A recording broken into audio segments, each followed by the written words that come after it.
In today's video, I'm going to teach you how to change initials in Docusign, 5 minutes. First, sign into your Docusign account so you're on the main dashboard. This ensures you have access to your account settings and any profiles tied to your login. Once you're in, look to the top right corner and click your profile icon. That opens a small menu where you can access your account tools. From that menu, choose Manage Profile. This takes you to your personal settings area where Docusign keeps your name, signatures, and initials.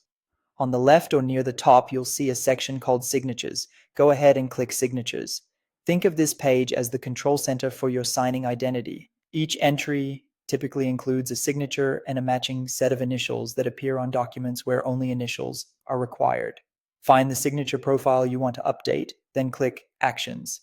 In the drop-down that appears, select Edit. You're now editing the visuals associated with your initials, which is helpful if your style has changed, you need a clearer look, or you want to align with a company standard. You'll see options to choose, draw, or upload an initial. Choose Let's Docusign generate a clean, professional style based on your name. It's fast and consistent. Draw gives you a more personal touch. Use your mouse, trackpad, or a stylus to handwrite your initials. If you prefer to use a prepared image, select Upload and add a crisp file of your initials. For best results when uploading, use a high contrast image with a transparent or white background so it looks clean on any document.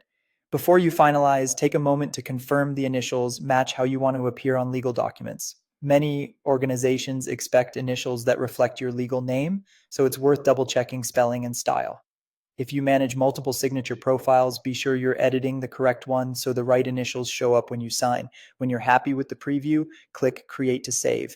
That applies your updated initials to future documents you sign through Docusign. Changes won't alter documents you've already completed, but everything you sign going forward will use your new look automatically.